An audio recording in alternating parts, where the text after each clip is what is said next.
Baik, selamat malam semuanya. Hari ini kita melanjutkan mata kuliah pengolahan fisik kimia, khususnya untuk bahan kajian adsorpsi. Nah, adsorpsi ini sebenarnya kalau di dalam unit pengolahan kita, dia letaknya itu di akhir. Jadi, kemarin teman-teman udah belajar tentang sedimentasi ya, terus koagulasi, flokulasi, terus sedimentasi tipe 2, terus filtrasi, terus habis itu kita masuk ke pengolahan lanjutan ya, advanced treatment, misalnya dia adsorpsi ini gitu.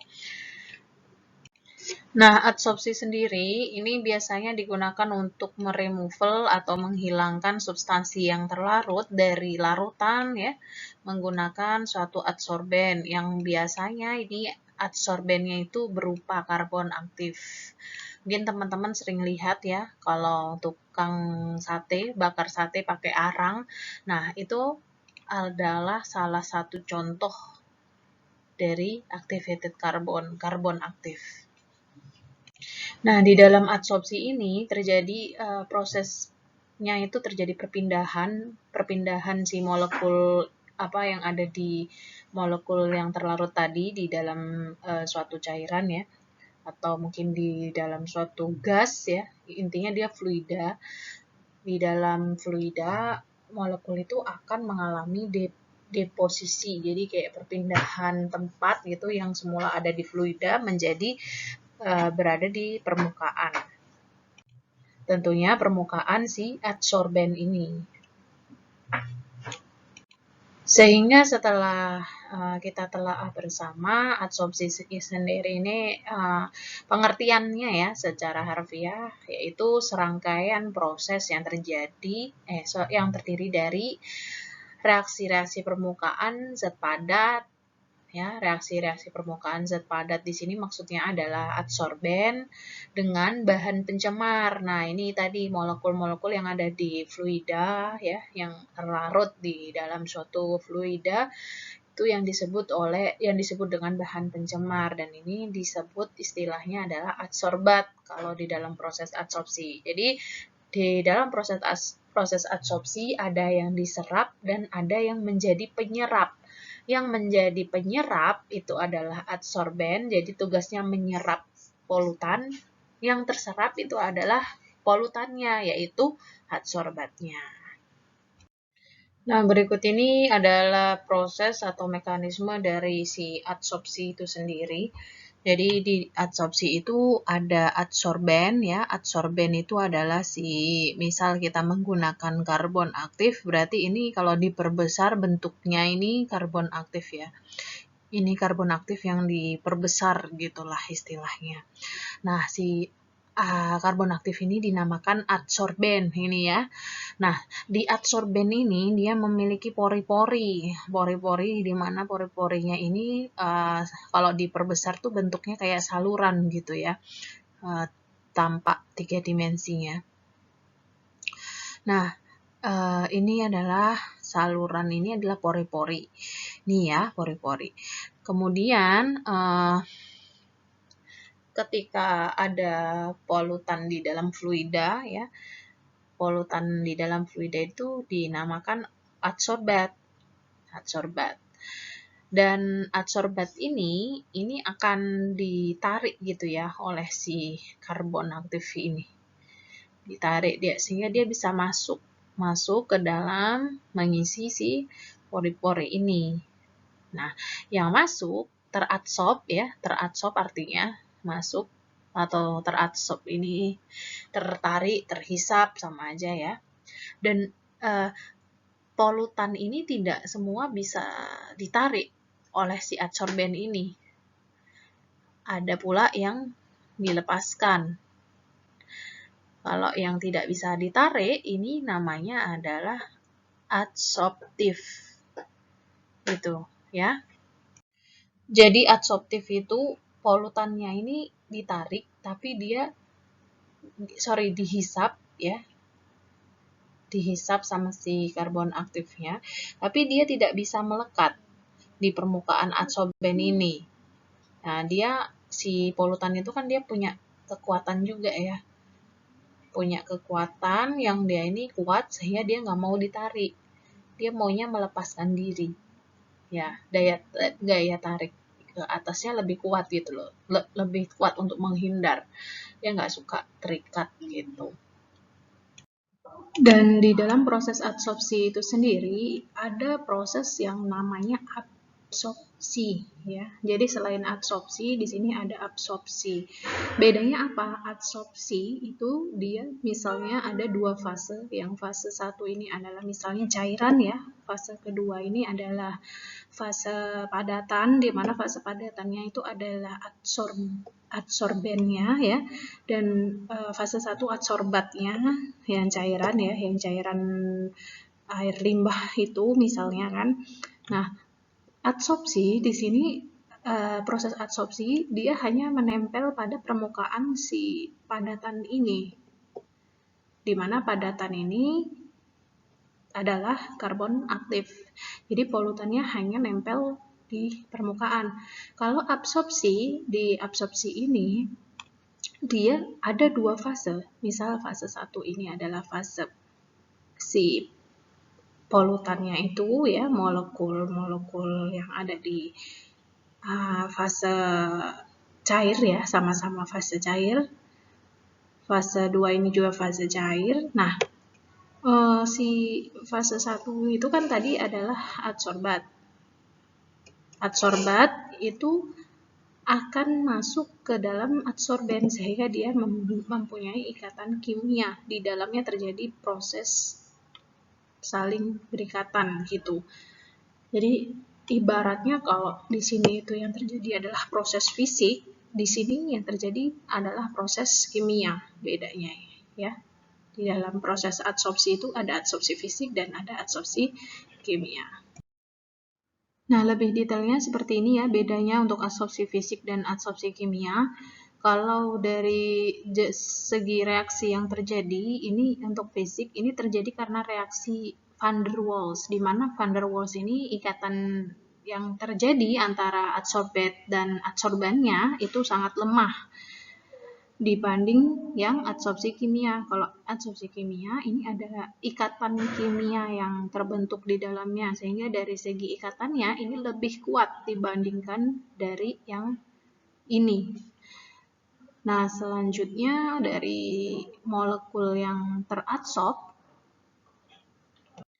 untuk yang adsorpsi fisik, dia akan bisa mempertahankan identitasnya. Jadi ketika molekul A teradsorpsi pada adsorben, si molekul A itu akan tetap menjadi molekul A, identitasnya. Beda dengan yang adsorpsi kimia, ketika molekul A itu teradsorb oleh adsorben, molekul A tadi akan berubah identitasnya, misalnya menjadi molekul B, gitu. Oke, untuk selanjutnya dari reversible dan irreversible, di sini kalau reversible itu dia bisa berubah gitu ya, posisinya itu bisa kembali. Contoh kayak misalnya dia itu teradsorb gitu ya, teradsorb pada adsorben. Ini misalnya adsorbennya ini ya. Contohnya, kalau fisik itu adsorbennya, contohnya itu salah satunya adalah activated carbon. Kalau kimia, salah satu contohnya adalah resin adsorbennya. Nah, misalnya untuk yang fisik, reversible, dia bisa berbalik arah gitu. Jadi misalnya dia udah teradsorb, dia bisa jadi lepas. Atau bisa jadi dia bergerak, yang semula dia teradsorb di sini, dia menjadi berpindah teradsorb di sebelahnya gitu. Dia bisa berbalik gitu ya, atau berpindah. Bisa juga lepas ya, bisa juga lepas. Nah, irreversible ini adalah dia tidak bisa kembali. Jadi ketika si adsorbat atau molekulnya itu sudah terikat oleh adsorben, dia akan selamanya terikat, tidak bisa kembali. Oke, selanjutnya dia tidak butuh energi aktivasi kalau di dalam proses adsorpsi fisik. Nah, aktivasi itu apa sih? Energi aktivasi ini adalah proses pengaktifan si adsorbennya. Kalau di fisik dia tidak perlu dilakukan aktivasi. Tapi kalau di proses adsorpsi kimia dia harus diaktifasi dulu.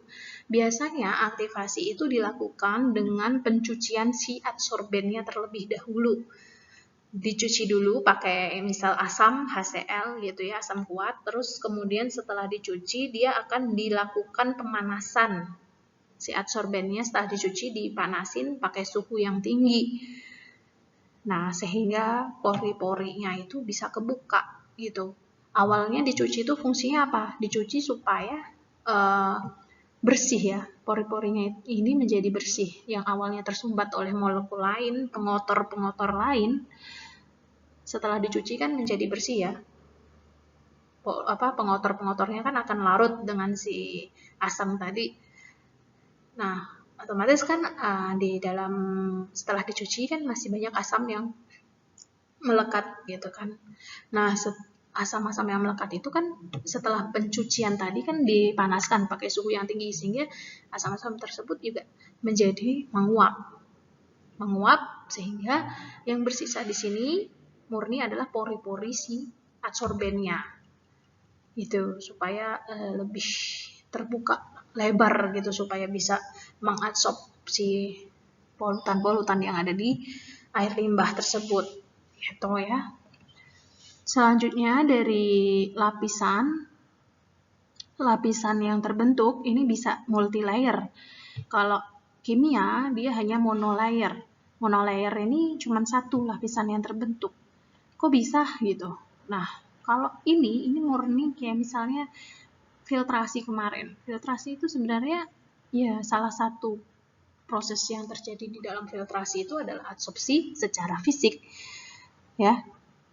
Polutan-polutan itu kan tersaring, terjerap di dalam permukaan adsorben yang dimana akan menutup pori-pori adsorben ya. Dan itu bisa tertumpuk gitu. Itu multi layer. Dia bisa tertumpuk sampai dia jenuh, akhirnya dia nggak bisa tertumpuk lagi. Nah, kalau monolayer yang adsorpsi kimia ini dia kalau senyawanya udah berikatan semua ya, maksudnya senyawa itu adalah adsorben. Kalau adsorben, kapasitas adsorbennya ini udah mengikat adsorbat ya, semuanya ini udah dipakai untuk mengikat adsorbat sehingga kapasitas adsorbennya itu habis, ya dia nggak akan menumpuk si adsorben itu. Nggak akan menumpuk si adsorbat atau si polutan itu. Ya. Karena ini cuma dalam proses adsorpsi kimia itu yang dipakai itu ikatannya. Ibaratnya tuh kayak kaki-kaki atomnya. Kayak C misalnya ya, unsur C itu kan punya kaki 4. Nah, itu yang kalau 4 itu udah dipakai untuk mengikat semua polutan ya, mengikat semua adsorbat, maka dia udah nggak bisa mengikat lagi. Artinya kapasitas adsorbennya menjadi habis dan harus diganti atau dilakukan pencucian ulang ya, aktivasi ulang gitu. Bisa dipahami ya.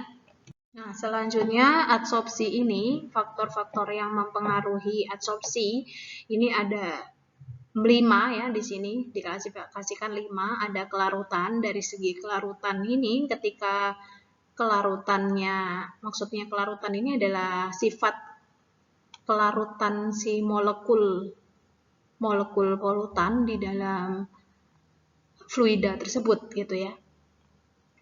Fluida itu ya misalnya air limbah atau pencemaran udara gitu ya, fluida itu. Nah, ketika sifat kelarutan molekul terhadap fluida itu tinggi, artinya dia sangat bisa terlarut ya, maka kebalikannya, adsorben ini tidak akan bisa mengadsorpsi molekul yang kelarutannya tinggi itu. Jadi kebalikannya, kalau kelarutannya tinggi, tingkat adsorpsinya menjadi rendah, berkurang.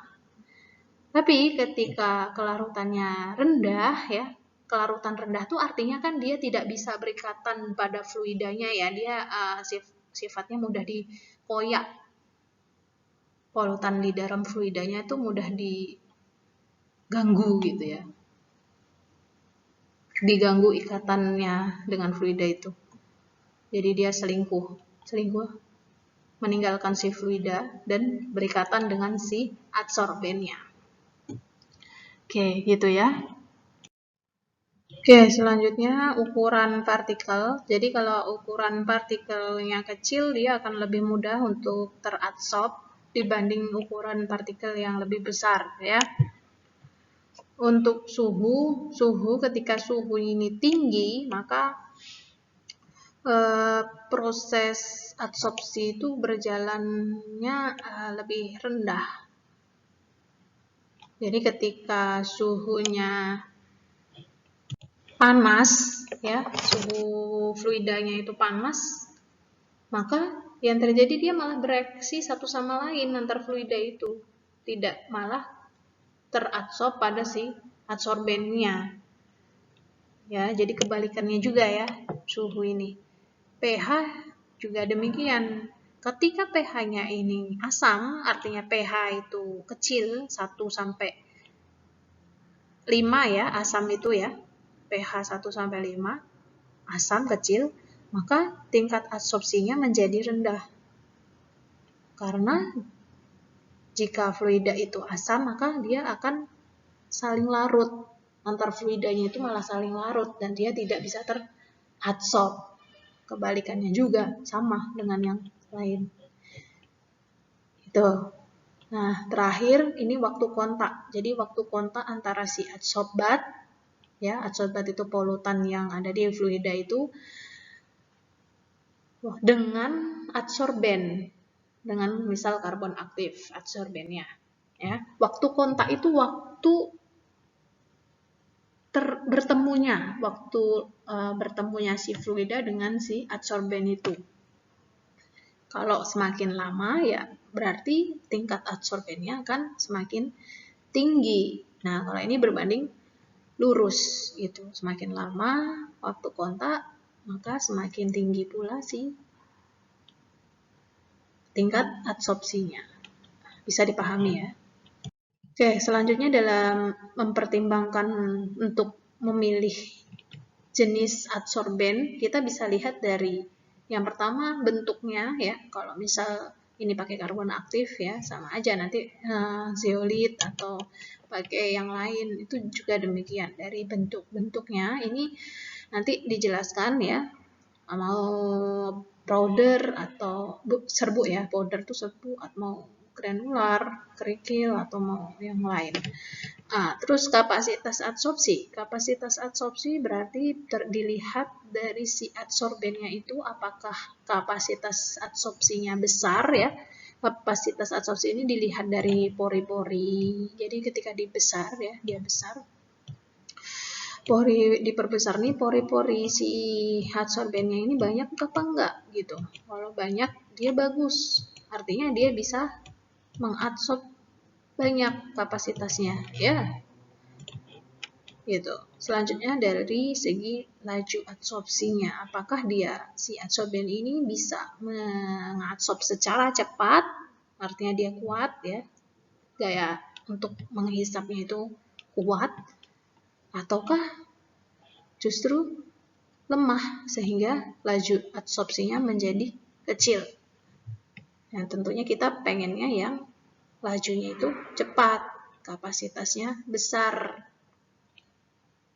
Bentuknya apa gitu misalnya ya, tergantung. Biasanya kalau bentuk lebih kecil lebih bagus, pori-porinya banyak ya, sehingga kapasitasnya, kalau pori banyak kan kapasitasnya banyak gitu ya. Nah, ini adalah beberapa bentuk dari adsorben. Ini kalau contoh adsorbennya adalah karbon aktif ya. Kalau dia bubuk atau powder biasanya disebutnya itu PAC, powder activated carbon. Bentuknya kayak gini, serbuk ya, butiran. Kayak pasir gitu, ukuran pasir. Nah, kalau granular ini ukurannya kerikil, kecil-kecil tapi kerikil kecil gini ya. Nah, ini GAC, Granular Activated Carbon. Nah, yang terakhir ini pabrikan ya, dia tidak alami gitu. Ini biasanya bentuknya extruded. Dia memanjang-manjang kayak gini. Dia buatan pabrik. Kalau kalian jalan-jalan ke toko akuarium atau kemana, misal S Hardware gitu ya, itu jual tuh dia karbon aktif. Bentuknya panjang-panjang gini dia. Itu pabrikan ya, bisa dipahami. Nah, setelah kita tahu bentuk adsorben kan ini berarti bisa kita lihat juga dari diameternya ya, diameter adsorbennya. Di mana untuk powder ini lebih kecil dibanding dengan granular dan extruded. Nah, ukuran diameter adsorben ini akan berdampak pada kapasitas adsorpsi gitu. Di mana kapasitas adsorpsi ini semakin kecil ukuran adsorben, pori-porinya ini kan semakin banyak, ya kan? Semakin banyak ya, bukan semakin lebar. Kalau semakin banyak tuh artinya dia kecil tapi dia banyak gitu, titik-titik porinya. Nah, semakin banyak ini pori-pori yang terbentuk ya, maka si kapasitasnya ini akan cenderung lebih besar, kapasitas mengadsorpsinya dibanding yang ukuran besar-besar.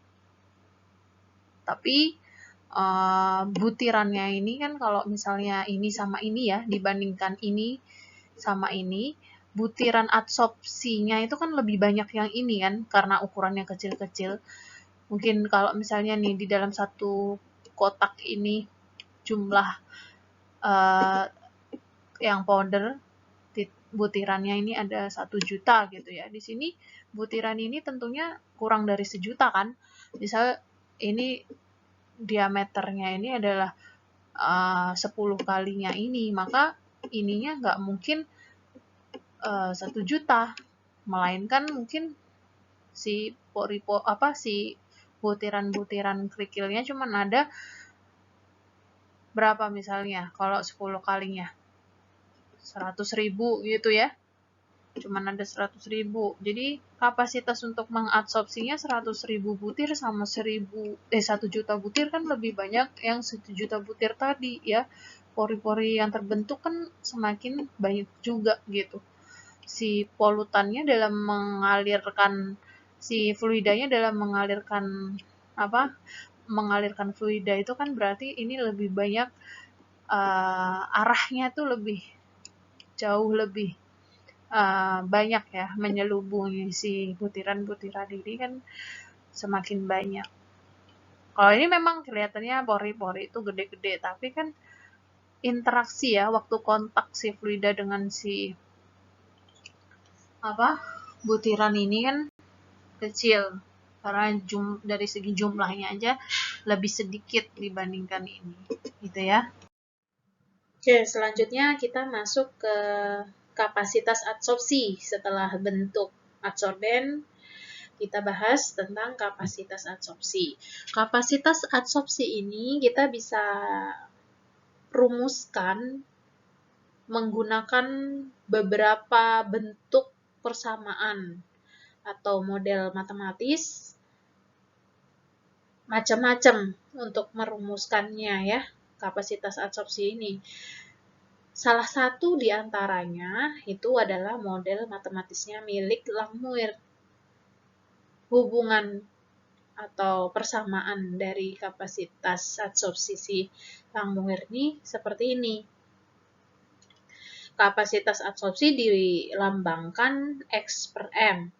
X per M ini kalau kita lihat, ini adalah kapasitas adsorpsi. Satuannya adalah gram per gram.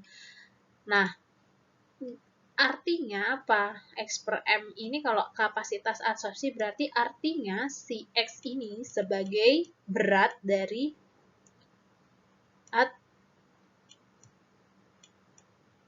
adsorbat. Adsorbat itu polutan yang akan atau yang sudah diadsorpsi. Sedangkan M ini adalah adsorben atau si karbon aktif kalau misal kita menggunakan adsorben karbon aktif.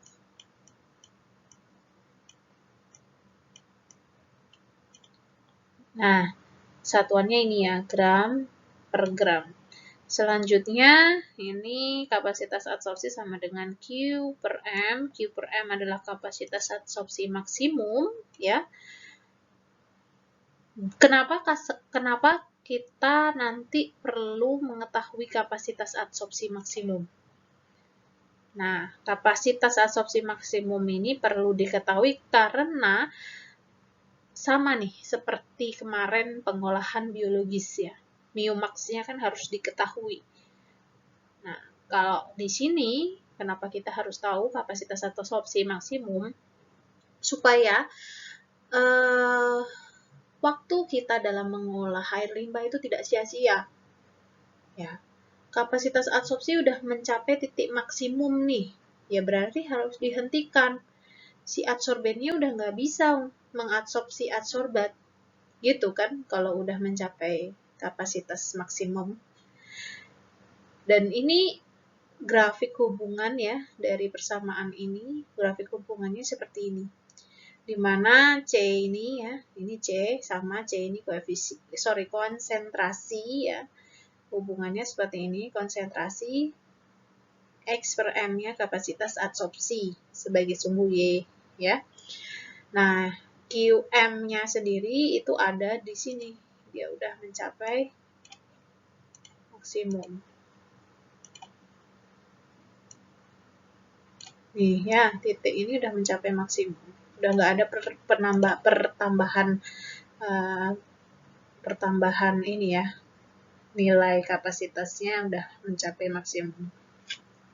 B-nya ini adalah koefisien Lamuir, di mana B ini bisa kita cari dari persamaan regresi ya. Persamaan regresi itu yang dari persamaan Y sama dengan AX plus B gitu kan. Hubungan dua sumbu X dan Y. A-nya ini adalah koefisien.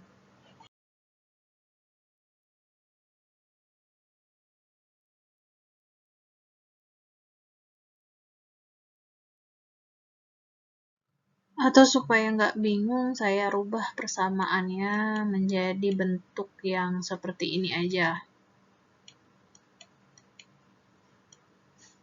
Kan tadi saya bilang A-nya sebagai koefisien ya, padahal di sini lambangnya B.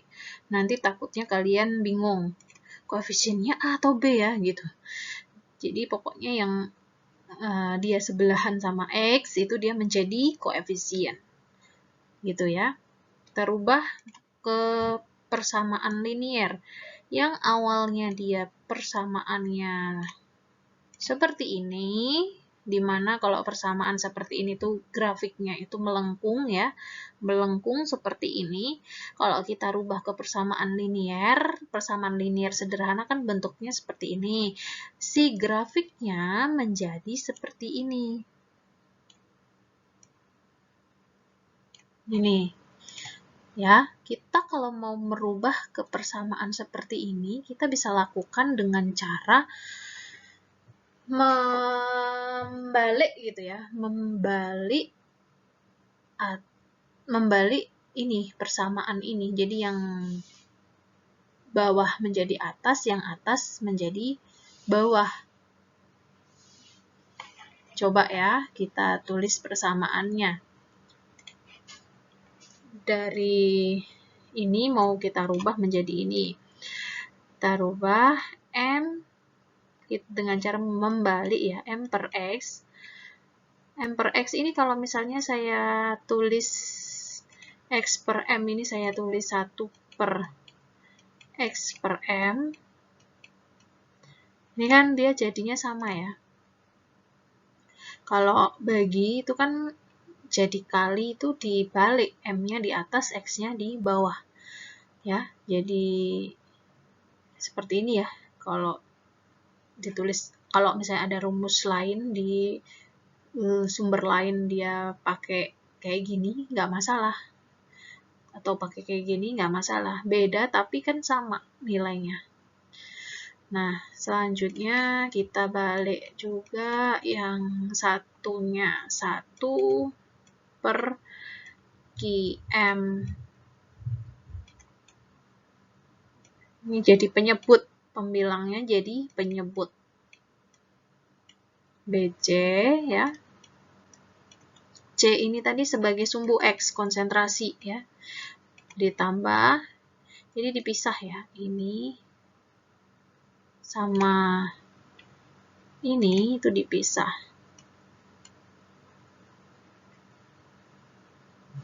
Nah, oke, setelah dipisah dia jadi kayak gini kan.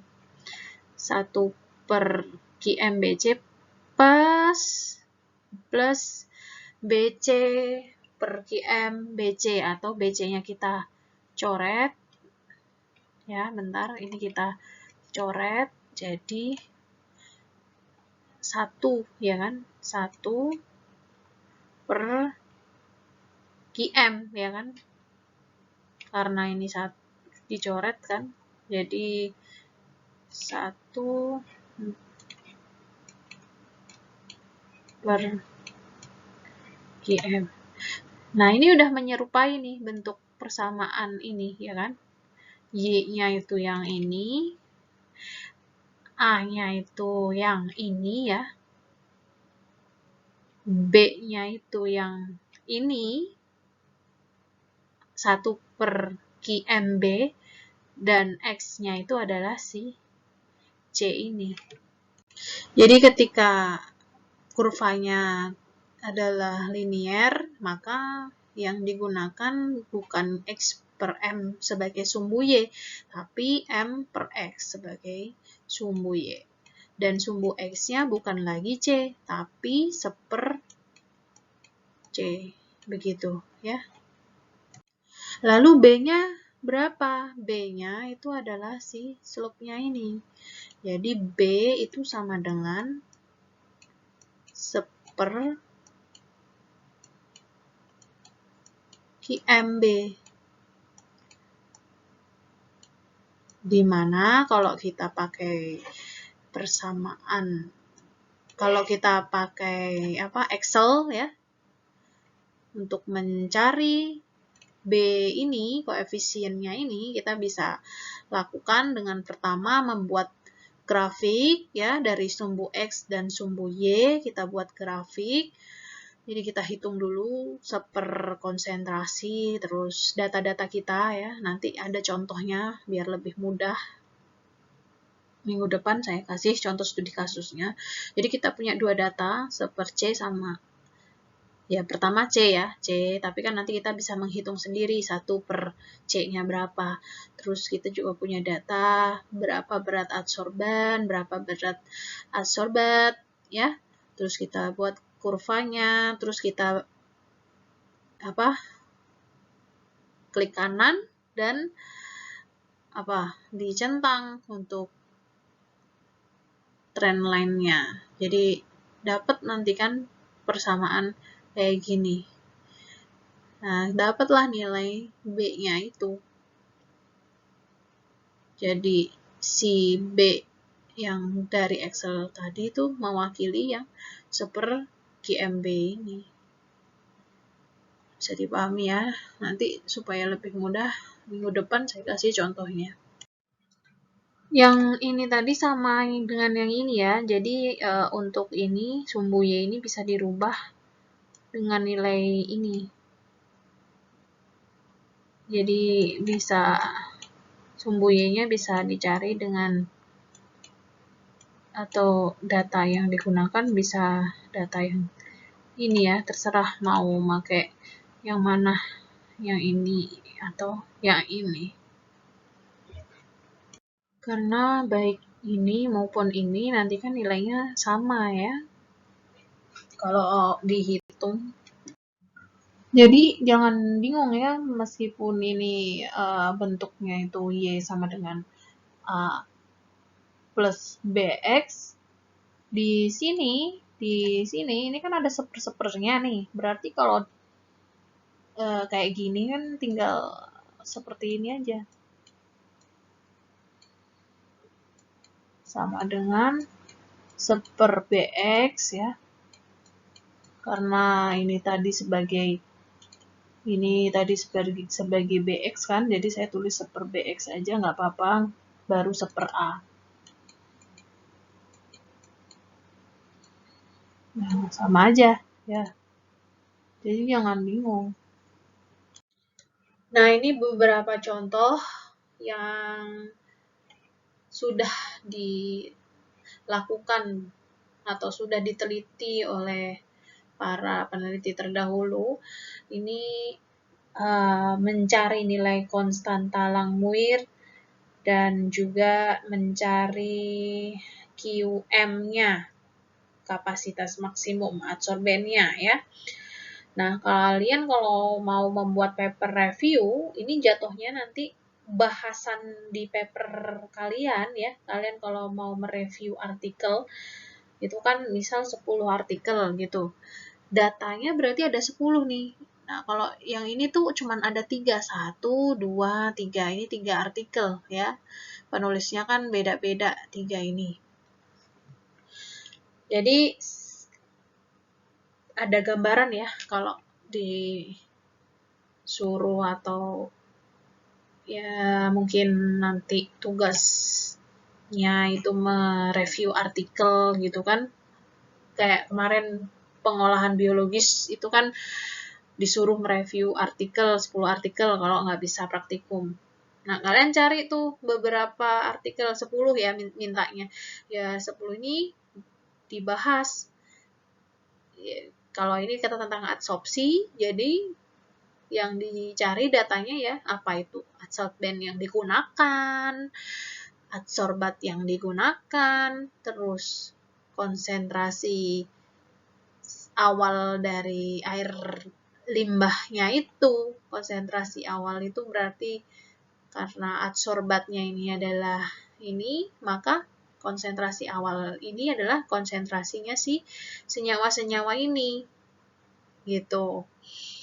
Kemudian di artikel tersebut kan dia cari artikel yang dia bahasanya, goalnya, tujuannya itu adalah mencari QM dan B, ya, gitu. Cara membuat artikel, cara membuat review artikel. Nah, sekarang kita masuk ke ini ya, data-data ini. Si panel itu menggunakan adsorben tanah Ottawa.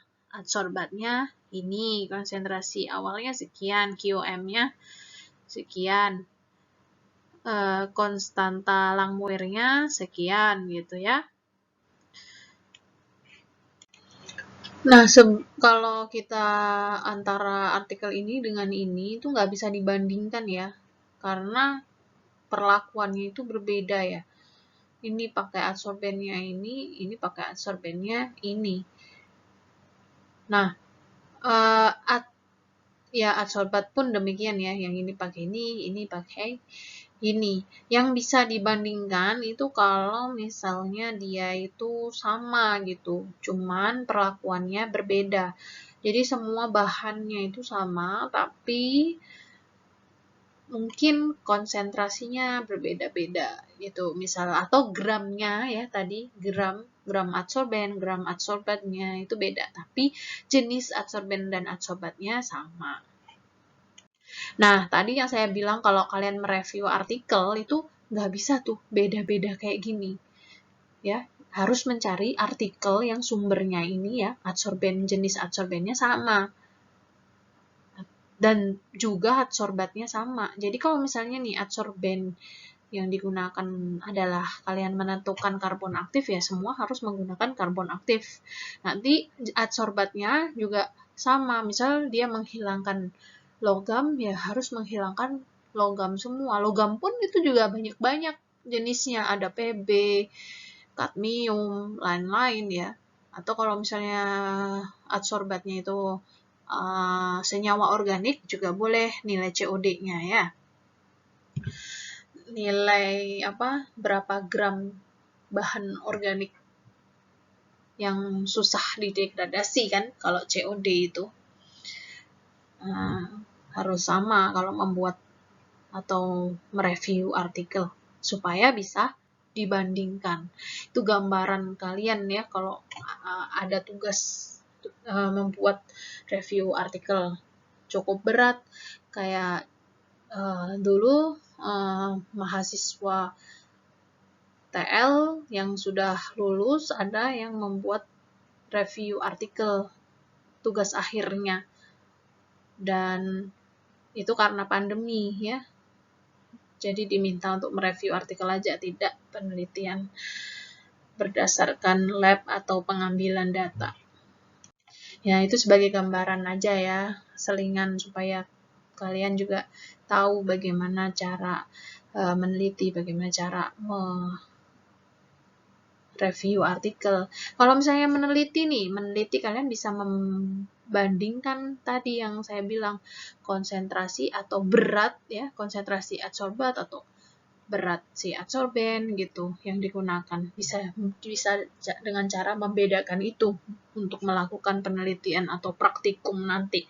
Nanti di minggu depan saya kasih contoh kasusnya. Oke? Contoh kasus praktikum misalnya ya, yang menggunakan berat adsorben yang berbeda-beda. Tapi kalau kayak gini nih, contoh yang hermosin ini. Nah, dia memiliki adsorbat yang sama ya. Adsorbatnya monobutilin semua. Dan ini konsentrasi awalnya kan hampir mirip 2,8, 2,7, 2,8, 2,9 sama ya. Konsentrasi awalnya karena memang adsorbatnya dibikin sama.